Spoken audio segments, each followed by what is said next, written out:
In the news, President Tinubu lifts sanctions, initiates border reopening with Niger Republic.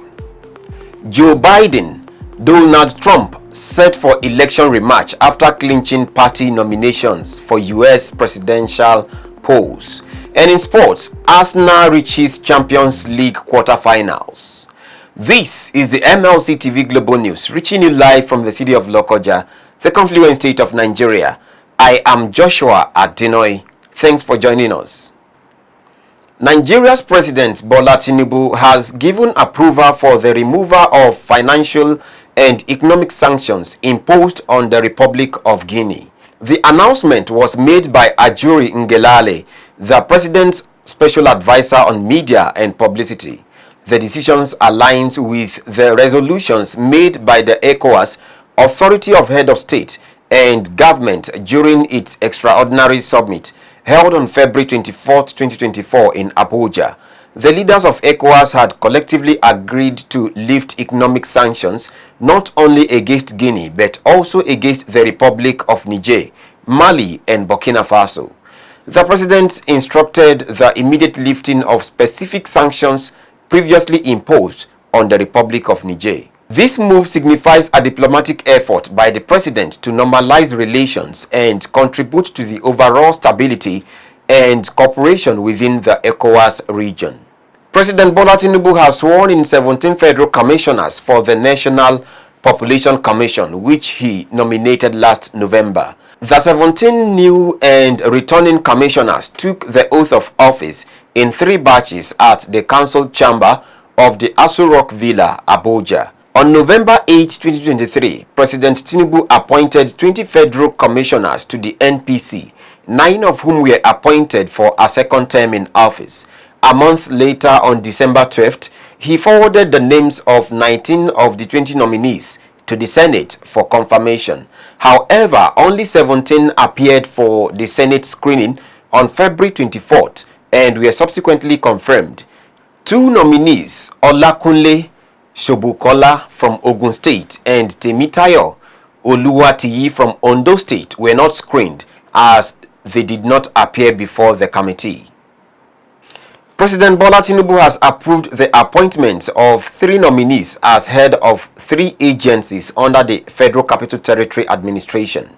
The appointees, nominated by the Federal Capital Territory Minister Nyesom Wike, include Abdulkadir Zulkarfi, Coordinator Satellite Towns Development Department, Felix Amechi Obua, Coordinator Abuja Metropolitan Management Council, AMMC, and Oladiro Olufemi Akindele, Coordinator Abuja Infrastructure Investment Center. Nigerian government has postponed indefinitely the launch of the student loan scheme earlier set to take place on Thursday. This was made known by the Executive Secretary of the Nigerian Education Loan Fund, NEL Fund, Akitunde Sonya, in an interview with journalists. Sonya said the launch had been postponed as there are some corrections that are being made around the launch itself. He, however, did not give a new date for the launch. The Borno State Ministry of Education has directed primary and secondary schools to adjust their calendar and timing. State Director, School Services in the ministry, Mustafa Bukar, stated that the adjustment was due to the fasting period, pointing out that schools should now close by noon instead of 1:30 in the afternoon. According to the directive, all non-essential extracurricular activities have been placed on hold throughout the Ramadan. Additionally, he said the ministry requested that all primary and secondary schools should ensure the completion of academic activities, including examination for the second term of the 2023-2024 academic session by Friday, March 29, 2024. He added that holidays are scheduled to commence from Saturday, March 30th to Sunday, April 28, 2024. On politics, Rivers State Chairman of the All Progressives Congress, APC, Tony Okocha, has accused Governor Siminalayi Fubara of spending frivolously the money meant for the development of the state. Okocha made the accusation in Port Harcourt while briefing newsmen on the state of development in Rivers in the last 10 months of Fubara's administration. Okocha stated that the APC in Rivers had come to a conclusion that Fubara's administration was visionless. On the economic hardship witnessed in the country, the state APC chairman explained that it was a global phenomenon and not as a result of leadership failure.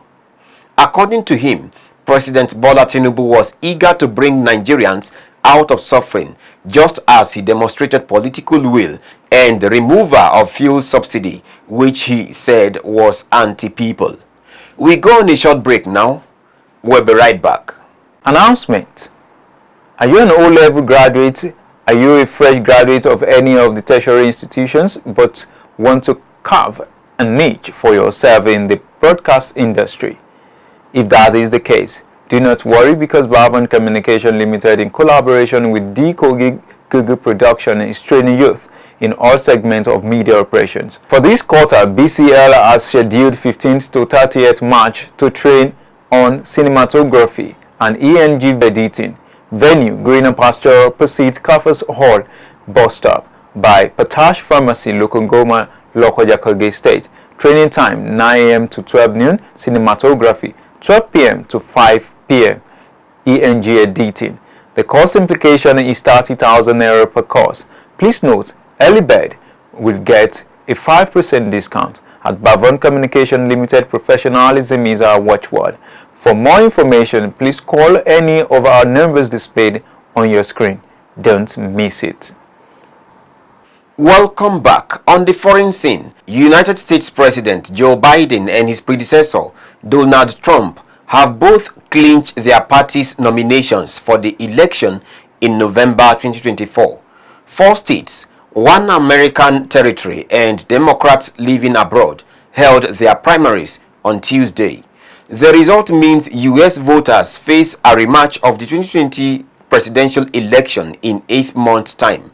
The nominations will be made official at party convention this summer. The 81-year-old president said that he was honored that voters had backed his re-election bid in a moment when the threat Donald Trump poses is greater than ever. Despite persistent concern from voters that his age limits his ability to perform the duties of the presidency, the party's apparatus rallied around him. Meanwhile, Trump, 77, has also vowed to fight crime, boost domestic energy production, task foreign imports, and end the war in Ukraine and resume an America-first approach to global issues. Soldiers from Sudan's army have recaptured the headquarters of the state broadcasters in Omdurman, the city just across the Nile from the capital, Khartoum. This is regarded as a symbolic breakthrough for the army in its 11-month civil war with the Rapid Support Forces, RSF. The RSF had held the headquarters since just after fighting broke out. In a statement, the army called it a major victory, but despite taking the building last April, the RSF had not been able to transmit from it, and state television continued to show pro-army content, which was broadcast from elsewhere in the country.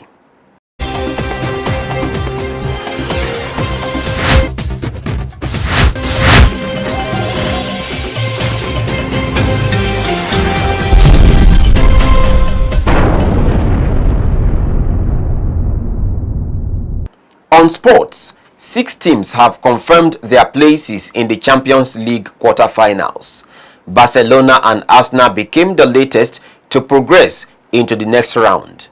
At the Nou Camp, the Catalans defeated Napoli 3-1 to progress with a 4-2 aggregate. Arsenal, on the other hand, defeated Porto 1-0 to level the tie and went on to win the eventual penalty shootout, which ended 4-2.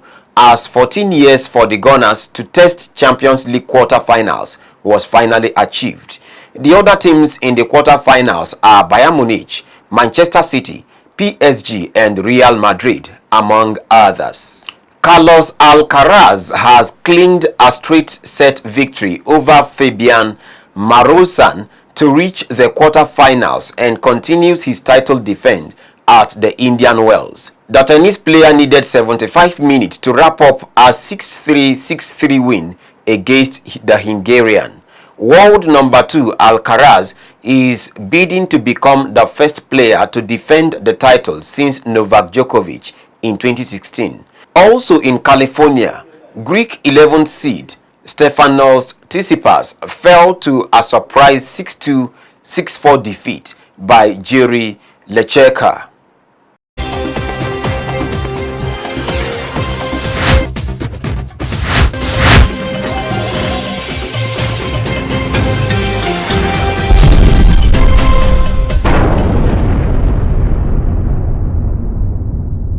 And that is the size of our package for today. Do support us by subscribing to our YouTube channel, Malachite TV.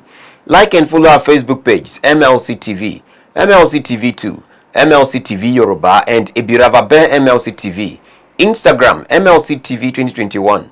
X handle, Malachite TV, and TikTok, Malachite_TV. For your event coverage, appearance on any of our programs, contributions, comments, advert placement, or sponsorship, please call or send SMS to any of our numbers displayed on your screen. Join Malachite TV online on weekends to watch our various programs. Saturday 7 p.m. Political Arena, Sunday 6 p.m. Women's World, and Monday 9 a.m. The Opinion. It's Malachite TV, reaching everywhere, informing everyone. Please continue to be a brother's keeper to build a happier and better society together. I am Joshua Adenoy. Thanks for watching.